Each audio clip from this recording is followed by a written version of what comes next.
অশিক্ষিত মূর্খ লোকের হচ্ছে কথা আপনারা প্রচার করেন, তাহলে তো তারা ওইটাকেই জাহির করবে যে উই আর রাইট, মানে ওইটাই ওরা বলবে যে আমি রাইট, আমি যেটা বলছি সেটাই তো সঠিক। ভাই আপনারা প্রচার করা বন্ধ করেন, এরাও হচ্ছে বন্ধ হয়ে যাবে। আবার কিছু সাংবাদিক হচ্ছে সেটাকে প্রচার করছে। এই সাংবাদিকদেরকে আমি বলবো হচ্ছে গু খাওয়া সাংবাদিক, যারা হচ্ছে এই মূর্খ লোকের হচ্ছে কথা প্রচার করে।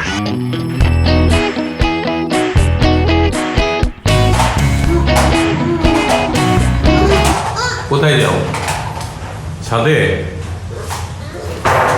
হ্যাঁ, আছো। ছাদ পরিষ্কার করা হবে।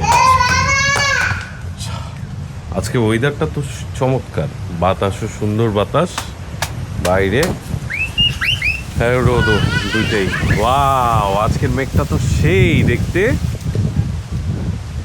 চমৎকার মেঘ। আসো আসো, ভয় পাওয়ার কিছু নেই, আসো বাবা, কাম, আসো আসো আসো আসো বাবা। হ্যাঁ হ্যাঁ, আজকের ওয়েদার খুব চমৎকার, দেখো বাবা। ভিডিওগ্রাফির জন্য হচ্ছে এরকম ওয়েদার হচ্ছে perfect. What's up people, this is me RD Amio, welcome back to my channel. আজ শুক্রবার, বাসায় আজকে সকাল থেকেই বাসায় কোনো ভ্লগিং বা কোনো কিছু করা হয় নাই, অলস সময় পার করছি। বাচ্চাদের নিয়ে এখন ছাদে আসছি একটু জাস্ট ওয়াক অ্যারাউন্ড। তো ইদানিংয়ের ঘটনা, মাইলস্টোন স্কুল অ্যান্ড কলেজের যে ঘটনা, এই ঘটনা নিয়ে, স্কুলের ভিতরের ঘটনা এবং হচ্ছে বাইরের ঘটনা, এগুলো নিয়ে হচ্ছে এমন একটা বিধিকিচ্ছির অবস্থা, কি বলবো, শেষে আমি নিজেও হচ্ছে সহ্য করতে পারি না। আমি নিজেও হচ্ছে কিছু পোস্ট আমার ফেসবুকে শেয়ার করেছি বিভিন্ন ধরনের। এখন মনে হচ্ছে যে আমি সোশ্যাল মিডিয়া থেকে যে দূরে ছিলাম 8 বছর দূরে থাকা অনেক ভালো ছিলাম। আর বর্তমান সময়ে এত নোংরা, মানে এত গুজব, এত অশিক্ষিত লোকজন এত ইনভলভ হয়েছে এই সোশ্যাল মিডিয়াতে, তাদের যন্ত্রণায়, হ্যাঁ, মনে হচ্ছে এই জায়গায় কোথায় আমি আসলাম ভাই, এটা একটা বিচ্ছিরি জায়গা, মানে আবর্জনার মধ্যে চলে এসেছি, এরকম একটা অবস্থা। এখন এই আবর্জনা লোকগুলাই হচ্ছে তাদের কথা এবং তাদের পাওয়ার, কথা বলার স্টাইল এবং সব কিছু, মনে হয় যে তারাই সব কিছু জানে।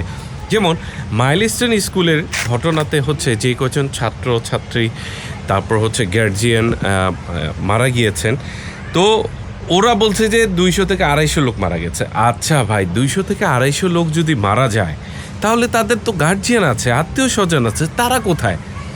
এই যে তারা হাজির করছে বিষয়টাকে, জাহির করার চেষ্টা করছে যে এখানে 200-250 লোক মারা গেছে, কিন্তু তারা কেউ প্রত্যক্ষদর্শী না, তারা ওই ভিতরের লোক না, তারা কিন্তু সবাই বাইরের লোক। তারা হচ্ছে ফেসবুকে এগুলাতে শুনেছে, ওইখান থেকে হচ্ছে ওরা গেটের সামনে এসে মিডিয়ার সামনে বলছে যে 200 থেকে 250 জন লোক মারা গেছে, আপনারা ঠিকভাবে খোঁজ নিয়ে নেন, লাশ গুম করা হয়েছে, সেনাবাহিনীর উপরে হচ্ছে দোষ চাপানো হচ্ছে। ভাই আমি একটা কথা বলি, এই যে মূর্খগুলার আবার হচ্ছে গিয়ে প্রচারটা কারা করছে? এই সাংবাদিকরাই করছে। বিভিন্ন ধরনের হচ্ছে চ্যানেল, ছোট চ্যানেলগুলো, ইউটিউব চ্যানেল বলেন, যাই হোক, এই ছোট সাংবাদিক এরাই কিন্তু প্রচার করছে। আমি আরেকটা অবাক হয়েছি যে দৈনিক ইত্তেফাকের মতো হচ্ছে সাংবাদিক এটাও প্রচার করেছে, যে একজন বলছে যে এখানে এতজন মারা গেছে, এতজন।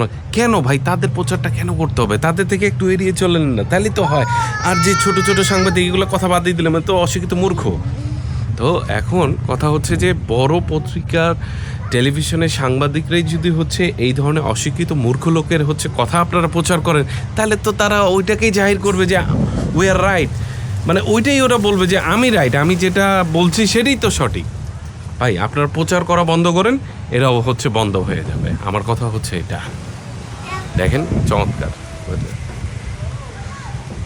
হ্যাঁ, এই ফুলের গন্ধটা সেই অনেক ভালো লাগে। সো এই আবর্জনা, আসলে এই ধরনের লোককেই আমি আবর্জনা বলছি, যারা হচ্ছে জাহির করার চেষ্টা করছে, গুজবে কান দিচ্ছে, ফেসবুকে ওই অমুক নিউজটাকে দেখে হচ্ছে বিশ্বাস করছে, ওইটা নিয়ে হচ্ছে আবার সামনে আসছে।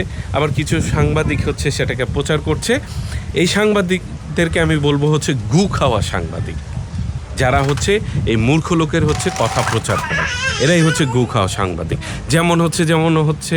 যেমন হচ্ছে ওই যে এই ইদানিংকালে এদেরকে আমি চিনেছি, ওই টিকটক করে আর কি, এইদেরটাও হচ্ছে দেখি গু খাওয়া সাংবাদিকরা হচ্ছে প্রচার করছে তাদের কথা।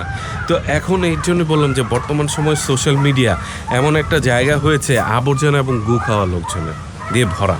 তো ওই জায়গায় এখন নিজেকে মনে হয় যে আমি যখন ওদের কথা উত্তর দিতে চাই, এই যে তাদেরকে নিয়ে আমি কথা বলছি, এখন মনে হচ্ছে যে আমিও তাদের দল, মানে আমিও গু খাওয়া লোক, এরকম ফিলটা হচ্ছে।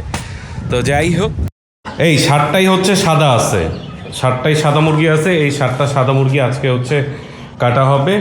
সেকেন্ড ব্যাচগুলো হচ্ছে বড় হচ্ছে। সো এইটার টেস্টটা অলরেডি সবাই জানে যে টেস্টটা অনেক ভালো, মানে যারা খেয়েছে খুবই ভালো। কারণ এইটার ব্রয়লারে হচ্ছে সাদা হয়, মানে হচ্ছে মাংসের যে কালারটা সাদা হয়, বাট এইটার এই মুরগিগুলার, ব্রয়লারের এই মুরগিগুলার মাংসের কালার হচ্ছে লালচে ভাব আছে। সো এটার টেস্ট অন্যরকম। 7টা মুরগি অলরেডি হচ্ছে 7টা মুরগি কাটা হয়েছে। মুরগির শরীরে রক্ত এবং হচ্ছে শরীরে যে পরিমাণ শক্তি, একটা দেশি মুরগি যেরকম হচ্ছে আমরা কাটলে যেই রক্ত এবং হচ্ছে মুরগির শক্তি পাওয়া দৃশ্যমান হয়, ঠিক সেম হচ্ছে এই মুরগির। যাই হোক, এখন হচ্ছে এই মুরগি যেগুলো আমি পালছি, মানে এটা হচ্ছে শুধুমাত্র নিজেদের খাওয়ার জন্য, নিজেদের মধ্যেই, আত্মীয় স্বজনের মধ্যেই খাওয়ার জন্য। আর এরপরে ব্যাচটাও হচ্ছে সেম। থার্ড ব্যাচটা হচ্ছে আপনাদের জন্য আসবে। আমি যদি মুরগি ভালো পাই, মানে টেস্ট অলরেডি আমি ভালো পাচ্ছি, সেকেন্ড ব্যাচটাও যদি ভালো পাই, তাহলে থার্ড ব্যাচ থেকে হচ্ছে আপনাদের জন্য আমি নিয়ে আসবো নিরাপদ খাদ্য, 100% হালাল, 100% অর্গ্যানিক, কোনো ধরনের হচ্ছে হরমোন এবং হচ্ছে সীসা বা এই ধরনের রাসায়নিক কোনো কিছু থাকবে না, এতটুকু গ্যারান্টি আমি দিতে পারবো। সো সেই মুরগিগুলোই হচ্ছে আপনাদের জন্য আমি সামনে যে রেডি করব, যেন হচ্ছে আপনাদের বাচ্চাদেরকে নিরাপদ খাদ্য দিতে পারে। তোমার বডিটা হলে ভালো হইতো, তাই না? সো এই হচ্ছে মাংসের কালার। নর্মালি হচ্ছে ব্রয়লারের মাংসের কালার থাকে একটু হচ্ছে সাদা টাইপের ভাব, বাট এইটা আমাদের হচ্ছে একটু লালচে ভাব আর কি। সো এইটার টেস্ট হচ্ছে নর্মালি বাজারে যে ব্রয়লার মুরগি বা পোলট্রি মুরগি যেটাই হোক, ওইটার সাথে এটার টেস্ট কিন্তু অনেক পার্থক্য। সো এইটাতে কোনো ধরনের হচ্ছে হরমোনাল ইনজেকশন এবং হচ্ছে রাসায়নিক কোনো খাবার না খাওয়ার কারণে এই গায়ের রঙটা এরকম আসছে, এবং হচ্ছে এটার টেস্ট অনেক ভালো। সো যেটা বলছিলাম যে এই ধরনের মুরগি আমি খুব শীঘ্রই হচ্ছে কমার্শিয়ালিভাবে উৎপাদনে যাব, যদি হচ্ছে এরপরে ব্যাচটা সেম এই ধরনের হয় এবং হচ্ছে বেঁচে যায়। কারণ এই ধরনের মুরগিগুলো হচ্ছে খুব অল্পতেই হচ্ছে মারা যায়। তো আমার এই মুরগিগুলো হচ্ছে ফার্স্ট ব্যাচটা হচ্ছে কোনো ধরনের কোনো সমস্যা ছাড়াই বড় হয়েছে, ন্যাচারালি খাবার খাওয়ানোর কারণে। এবং সেকেন্ড ব্যাচটাও হচ্ছে সেম ওয়েতেই হচ্ছে আমি বড় করব। যদি অ্যাটলিস্ট 80% মুরগি থেকে যায় এবং হচ্ছে টেস্ট সেম হয়, টেস্টও যদি সেম হয়, তাহলে এইগুলো আমি পরবর্তীতে আপনাদের জন্য হচ্ছে কমার্শিয়ালি উৎপাদন করব। নিরাপদ খাদ্য আমরা খাচ্ছি, আপনাদেরকে খাওয়াবো ইনশাআল্লাহ। হ্যাঁ, কোথায় উঠছে দেখছো? মুরগিগুলো হচ্ছে ভালো শক্তিশালী, এরা কিন্তু হচ্ছে খেলাধুলা করে বড় হচ্ছে। সেম এইভাবে আমি বড় করেছি এই মুরগিগুলো। আমাদের এই মুরগিগুলো বড় হতে মানে এখন এদের বয়স হচ্ছে 80 থেকে 90 দিন, তাই না? 80 থেকে 90 দিনের মতো আর কি বয়স। তাতে হচ্ছে প্রায় হচ্ছে 2 থেকে 2.5 কেজি সাইজ হয়েছে। ক্যামেরায় ছোট লাগছে, বাট অ্যাকচুয়ালি কিন্তু সাইজ বড়। আর এটা হচ্ছে মাত্র 15 দিনের বয়সে এদের, তো একদিনের বয়সে এদেরকে নিয়ে আসছিলাম, এখন মাত্র 15 দিন বয়স। মাশাআল্লাহ, আলহামদুলিল্লাহ। তো নিরাপদ খাদ্য আমরা খাচ্ছি, আমার পরিবারকে খাওয়াচ্ছি, ইনশাআল্লাহ সামনে আপনাদেরকে খাওয়াবো। তো সে পর্যন্ত সবাই ভালো থাকুন, সুস্থ থাকুন, নিরাপদে থাকুন।